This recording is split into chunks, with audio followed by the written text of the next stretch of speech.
Welcome to my YouTube channel city platform. मैं हूं अहमद और आज हम पढ़ने जा रहे हैं 18th सेंचुरी पॉलिटिकल फॉर्मेशन का लेक्चर नंबर सेकंड। अगर आपको याद होगा, मैंने आपको पिछले लेक्चर में बताया था कि कैसे पॉलिटिकल सिनेरियो था, क्यों ईस्ट इंडियन कंपनी यहां पे आ सकती थी, जो कि हम क्लास 8th की हिस्ट्री में पढ़ेंगे, जहां पे हम देखेंगे ईस्ट इंडियन कंपनी यहां पे कैसे आई, किस बहाने से आई और फिर कितने टाइम तक रूल किया, फिर कैसे वो यहां से चली गई। जिससे से पहले क्लास 6 की बात करेंगे। तो क्लास 6 अब तो फिर लेक्चर लेंथी बन जाता है। क्लास 6 से लेकर हमने देखे हुकूमतें आते रही, दौर आते रहे, और आफ्टर दैट वो दौर चला गया। अशोका का दौर आया था, मौर्यन किंगडम्स आए थे, वो दौर चला गया। पोस्ट मौर्यन का दौर आया था, वो दौर चला गया। फिर गुप्ता पीरियड आया था, वो हमने पढ़ा था क्लास 6 की हिस्ट्री में, वो दौर चला गया, है ना। यानी कि फिर हमने देखा था कि post Mauryan, post Gupta period के बाद, श्री गुप्ता के बाद, है ना, जब हमने इसके बाद देखा था, फिर हमने देखा कि यहाँ पे दिल्ली महमूद गोरी कैसे आया। महमूद गोरी ने तो हुकूमत नहीं की, लेकिन महमूद गोरी ने हुकूमत की। महमूद गजनी कैसा आया और कैसे इसने यहाँ पर रेड किया, फिर हमने महमूद गोरी की बात की थी, और वहां से स्टार्ट हो रही थी हमारे फिर स्लेव डायनास्टी। तो यानी कि दिल्ली सुल्तान के बाद फिर हमने देखा था कि कैसे ऑरिजिन हुआ था यहाँ पे मुगल्स का, और कितने टाइम तक यहाँ पे मुगल्स ने जो है अपनी हुकूमत जमाई। और अब हम देखते हैं कि डिक्लाइन क्यों हो गए मुगल्स। क्या ऐसी वजह रही कि मुगल्स जो है वो डिक्लाइन होने लगे। मैंने आपको बताया था वहां पे कि मनसबदार थे, यानी कि उन्होंने अब सूबेदारी अपने हाथ में ली थी। अब जो पीजेंट्स थे वो प्रोटेस्ट कर रहे थे, क्योंकि जो औरंगजेब था, इसने दक्कन से लड़ाई स्टार्ट की थी, जहां पे बहुत सारे रिसोर्स की जरूरत उसको वहां पे पड़ी, बहुत सारी फौज की जरूरत पड़ी, बहुत सारे जो असबाब थे वहां पे जरूरत पड़ी, और इसने इनक्रीज टैक्स किया, और यहाँ से जो फार्मर उस पीजेंट्स थे उसके खिलाफ हुए थे। और यहाँ से इसके पास मनसबदारी, और जो मनसबदारी थी, सूबेदारी थी, वो भी उससे ले ली गई। तो उस एडमिनिस्ट्रेशन सेटअप उस तरीके का नहीं था जिस तरीके का सेटअप शाहजहां के पास था, जिस तरीके का सेटअप अकबर के पास था, जिस तरीके का सेटअप बाबर के पास तो सम एक्सटेंड था, तो उस तरीके का उसके पास नहीं था। और हमने देखा था कि फिर इनके साथ क्या हुआ। अब जो मुगल्स आए थे वो पुपेट बन गए थे। किनकी पुपेट बन गए थे? वो इन्हीं नोबल्स की पुपेट बन गए थे, क्योंकि यहाँ पे नोबल्स का डिवीजन हुआ था। यहाँ पे नोबल्स आपस में लड़ने लगे, तुरानीज अलग लड़ने लगे, ईरानीज अलग अलग लड़ने लगे, और जो मुगल्स के लीडर्स, जो मुगल्स के रूलर्स आगे आए, तो उनको ब्लाइंड किया गया, असोसिएशन फ्रॉम द थ्रोन, यानी कि उनको वहां से निकाल दिया गया, उन हुकूमत से उनसे छीन ली गई। ठीक है ना। तो वो भी कहीं कहीं पे हमें देखने को मिला। इसके बाद हमने देखा था नदीर, जो इसने यहाँ पे क्या किया, हमला किया। अहमद शाह अब्दाली, ठीक ना, 67 ईयर्स तक इसने रूल किया, अफगान रूल यहाँ पे कश्मीर में जमाया। तो ये सिनेरियो चल रहा था। फिर मैंने आपको बताया था इमर्जेंस ऑफ न्यू स्टेट्स, यानी कि कैसे इमर्ज हो गए थे, जहां पर हैदराबाद की बात हमने की थी उस लेक्चर में। तो मैंने आपको बताया कुछ ऐसे स्टेट्स थे जहां पे लिंक थी मुगल्स हुकूमत, अगर सिर्फ पूरी तरह से कहीं पे नहीं थी। फॉर एग्जाम्पल कहीं कहीं पे क्या थी, थोड़ी थोड़ी सी हुकूमत थी, यानी कि लिंक थी। अभी तक भी उनका जो मैं कहूं तो निशान जाहिर थे, और कुछ ऐसे भी थे हमने बात किए हैं। फॉर एग्जाम्पल हैदराबाद की, अवध की, फॉर एग्जाम्पल बंगाल की, ये कुछ ऐसे स्टेट्स थे जिनके साथ लिंक थे अभी भी मुगल्स के। लेकिन हमने ऐसे भी स्टेट्स देखे, फॉर एग्जाम्पल राजपूत की, जो टोटली डिफर थे, टोटली इंडिपेंडेंट थे। और इसके अलावा कुछ एरियाज ऐसे भी थे जो मराठास के पास थे, जो सिखस के पास थे, और जो जाट्स के पास थी। और मैंने आपको बताया था हैदराबाद का सिनेरियो, क्या हैदराबाद में भी मराठास का लड़ाई चल रही थी। और ऐसे ही जो हमारे पास राजपूत हैं, यहाँ पे भी हम देखेंगे आगे मराठा से लड़ाई चलती रहती थी। तो ये सिनेरियो था उस टाइम। अब हम बात करेंगे अवध की, क्योंकि हमने पहले लेक्चर में, अगर आपको याद होगा, किसके बारे में पढ़ा था, हमने हैदराबाद के बारे में पढ़ा था। देखो अवध की अगर हम बात करेंगे, बुरहानुल मलिक सादत खान, उसको सूबेदार बनाया गया, सूबेदार बनाया गया था 1722 में। और यहाँ पे जो अवध थी, यहाँ की जो अलीवैल गंगा सॉइल, इसकी जिक्र हम क्लास 8 में भी करेंगे।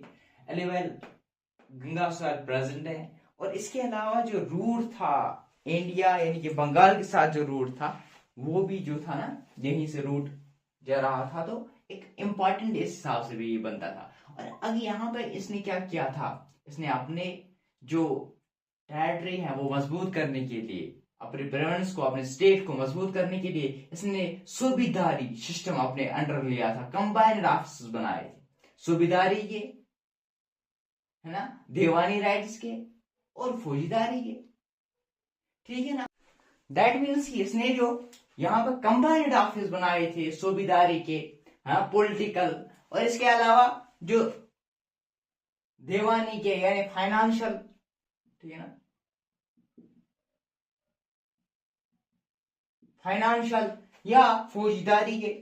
इसके अलावा जो इसने नंबर ऑफ, इसको मतलब इसलिए कि वो अपना जो इन्फ्लुएंस था किसका, मुगल्स का, वो खत्म करे, इसलिए इसने नंबर ऑफ ऑफिस होल्डर्स यानी कि जागीरदार को खुद ही अपॉइंट किया। इसने जो मुगल्स ने बनाए थे, इनको क्या किया, इनको खत्म किया। सीज्ड नंबर ऑफ राजपूत जमींदार, और इसने नंबर ऑफ जो राजपूत जमींदार थे इनको सीज किया था। तो ये थी अवध की कहानी, अवध में बुरहानुल मलिक सादत खान थे, सूबेदार थे 1722 में, और अलीवैल गंगा सॉइल यहाँ पर प्रेजेंट थे, और कंबाइंड ऑफिसर्स, पॉलिटिकल, फाइनेंशियल और जो फौजीदारी थी ये भी वहां पर प्रेजेंट थे। अब बंगाल की बात करें तो बंगाल में जो मुर्शिद कुली खान था, ये एक नायब था। ये तो सूबेदार कभी बना ही नहीं था, लेकिन इसने भी अपना जो यहाँ पे इंडिपेंडेंट उसने क्रिएट किया था खुद को मुगल से। इसने क्या किया, ट्रांसफर्ड मुगल मतलब जो जागीरदार जो मुगल्स ने अपॉइंट किए थे उनको उड़ीसा इसने ट्रांसफर किया। यानी कि दैट मींस ये सिनेरियो ये था, इनके बीच तो लिटिल बिट अभी भी मुगल्स थे। यहाँ पे मुगल्स की आपको दिख रहे हैं कि मुगल्स हैं, क्योंकि ये खुद को मुगल्स से क्या करने चाहते थे, अलग करने चाहते, लेकिन मुगल्स की प्रेजेंस थी, ये कुछ ऐसे लागे थे, ठीक है ना। तो लेकिन अगर हम यहाँ की बात करें तो यही इनके पास तो मुगल्स का कोई नाम निशान भी नहीं था, ठीक है ना। तो ट्रांसफर मुगल जागीरदार उड़ीसा रेवेन्यू कैश यानी कि जो रेवेन्यू लेते थे in the form of cash लेते थे। और नोबल्स की अगर हम बात करेंगे तो नोबल्स को इन्होंने जो इनहेरिटेड पोजीशन थी, फॉर एग्जांपल जागीरदार में यानी एडमिनिस्ट्रेशन में जो नोबल्स को मिल रही थी, इन्होंने उनको इनहेरिटेड किया, यानी उनको वैसे के वैसे रखा। और टैक्स कलेक्शन जो है, टैक्स कलेक्शन इसने इन्होंने इंक्रीज किया था। और रेवेन्यू फार्मर्स को रखे थे, रेवेन्यू फार्मर जो है वो टैक्स लेते थे फार्मर से। अब फार्मर्स इन्होंने जब टैक्स को इंक्रीज किया, अब इन्होंने लोन्स, जो फार्मर्स बेचारे थे, इन्होंने लोन्स लिया था बैंकर्स से, ठीक है ना, लेकिन वो नहीं दे पाए थे जो वापस, इन पैसों को नहीं दे पाए, तो फिर उनको लैंड जो है खाली करना पड़ा, ठीक है ना। और इसके अलावा इसमें रिलेशन रखी थी इन तीनों ने क्या किया था, और इन तीनों में से एक जो कॉमन फीचर्स थे यही थी कि इन्होंने रिलेशन रखी थी rich bankers and merchants, inherited position दी थी और टैक्स को इंक्रीज किया था, और रिलेशन रखी थी रिच बैंकर्स एंड मर्चेंट्स के लिए, बैंकर्स और मर्चेंट्स के बीच में इन्होंने गुड रिलेशन रखे थे। ये अवध की बात हो रही है, ये हैदराबाद की बात हो रही है, ये जो बात हो रही है ये बंगाल की बात हो रही है, ये तीनों की बात हो रही है, यहाँ तक क्लियर, यहाँ तक आपको समझ आ गया होगा। अब हम बात कर रहे हैं राजपूत की। अब हम बात करेंगे राजपूत की। देखो राजपूत का मसला क्या था, जो राजपूत थे इन्होंने एक्सेप्ट किया था गुड, जो जिन जिन राजपूतों ने एक्सेप्ट किया था गुड पोजीशन को, इनको मुगल ने क्या किया था, एक अच्छी सी पोजीशन दी थी। यानी कि जिन राजपूतों ने, सॉरी यहाँ पे सुनो मेरी बात, जिन राजपूतों ने एक्सेप्ट किया था मुगल किंगडम को, उनको अच्छा पोजीशन मिली, ठीक है ना। जिन्होंने भी एक्सेप्ट नहीं किया तो उनको क्या किया गया, उनको उनके खिलाफ किए गए थे। और जैसे मैंने आपको इससे पहले भी बताया था कि कुछ ऐसे भी थे जहां पर राजपूत से फिर शादियां वादियां वगैरह वो धमाधम चल रहा था। तो हम कहानी गई उसी। अब मारवाड़ की बात करेंगे। मारवाड़ में जब राणा प्रताप 1572 में जब ये राजा आया, इसने रिजेक्ट किया सरेंडर ऑफ दिस मुगल्स को, इसने रिजेक्ट किया है मुगल्स को, मुगल्स किंगडम। इसने कहा नहीं, मैं अकेला हूं, मैं अलग हूं, मुझे कोई कनेक्शन मुगल्स के साथ नहीं चाहिए और ना मेरा कोई कनेक्शन मुगल के साथ है। और इसके रूलर्स, दो रूलर्स, अंबर और जोधपुर जो है, अंबर में कौन था, सवा राजा जय सिंह। इसने क्या किया, इसने सीज किया बंदूक को। और इसी तरह जो जोधपुर था, ये गुजरात का, जोधपुर गुजरात, अरिजीत सिंह, इसने सीज किया नागौर को। जब डिक्लाइन हुआ मुगल्स, जब मुगल्स का डिक्लाइन हुआ, जो हमारे पास अंबर यानी सवा राजा जय सिंह, सीज किया इसने बंदूक को, सीज नागौर। नागौर किसने किया, जोधपुर। नागौर किसने किया, अजित सिंह ने, न्यू कैपिटल। इसके अलावा जो सवा राजा जय सिंह है, इसने न्यू कैपिटल जयपुर और सूबेदारी ऑफ आगरा भी क्या किया था, न्यू कैपिटल बनाया था जयपुर। और सूबेदारी कहां लाई थी, और सूबेदारी आगरा में लाई थी। यहां तक क्लियर, होप आपको यहां तक समझ आ चुका होगा, यहां तक आपको समझ आ गया होगा। इसके अलावा अगर यहाँ पे भी मराठा का जो यहाँ से लड़ाई हो रही थी, तो ये था अवध के बारे में, ये था बंगाल के बारे में, ये था राजपूत के बारे में। राजपूत के बारे में जिन्होंने मुगल किंगडम को एक्सेप्ट किया, उनको गुड पोजीशन दी। जिन्होंने नहीं किया, उनको क्या किया गया था। तो अब जो मारवाड़ थे, राणा प्रताप जो 1572 में जब आए, इन्होंने रिजेक्ट किया कि मैं जो मुगल किंगडम है उनका नहीं मानूंगा। अंबर सवा राजा जय सिंह, या जोधपुर की बात करेंगे, अरिजीत सिंह, इसने सीज किया था नागौर को कब किया था, जब ये मुगल्स डिक्लाइन हुए थे, और इसने बंदूक को सीज किया था। अब मराठास की हम आगे चर्चा करेंगे, मराठास और राजपूत का क्या कनेक्शन था, कैसे लड़ाई हो रही थी इनके बीच, वो हम मराठा जब अभी दो हमें और पढ़ने हैं, एक जाटस और राजपूत और मराठास, इनकी हम बात करेंगे आगे नेक्स्ट वीडियो में। अब सिक्स की बात करेंगे। तो आपको मैंने अगर याद होगा, जहांगीर के बारे में बताया था, यानी कि जब मुगल्स किंग्स थे, मुगल्स एम्पायर्स थे, जब इन्होंने एक किस हिसाब से, एक टेरर के हिसाब से, एक खतरे के हिसाब से देखा था, जो ग्रुप जो वहां पे बन गया था अमृतसर में, ठीक है ना, तो गोल्डन टेम्पल उस हिसाब से, मतलब गोल्डन टेम्पल नहीं बना था उस टाइम से, तो लेकिन इसको क्या देखा था, एक टेरर की नजर से देख रहे थे, ठीक है ना। तो सिक्स गुरु गोविंद सिंह, तो फिर जो गुरु गोविंद सिंह और मुगल्स और मराठा के बीच में लड़ाई होती रहती थी। और फिर जब बंदा बहादुर आया, जब बंदा बहादुर ने अपने क्वीनस बनाए थे पहली बार, ठीक है ना, फिर 50 जब हम बात करेंगे 1715 को ये क्या किया गया था, कैप्चर किया गया था। और इसके अलावा अगर हम बात करेंगे 1716 की एग्जीक्यूट किया गया था, और इसने अपना कंट्रोल जो है सतलुज से लेकर जमुना तक बढ़ाया था, ठीक है ना। यहां तक आपको क्लियर, ये था की कहानी थोड़ी सी। लेकिन 18th सेंचुरी में सिनेरियो की कुछ बदल गया।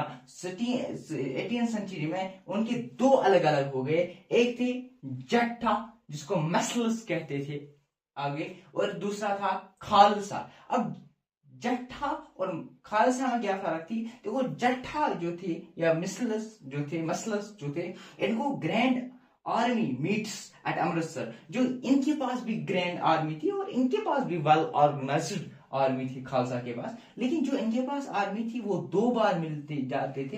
कहां पे मिल जाते थे, अमृतसर में। कब दिवाली पे और जब बैसाखी होती थी तब दिवाली पे मिल जाते थे और बैसाखी पे मिल जाते थे, और क्या करते थे, डिसीजन लेते थे। उसको हम बोलते हैं resolution of the Guru, resolution of the गुरु, गुरमथास, गुरमथास क्या करते थे, डिसीजन लेते थे।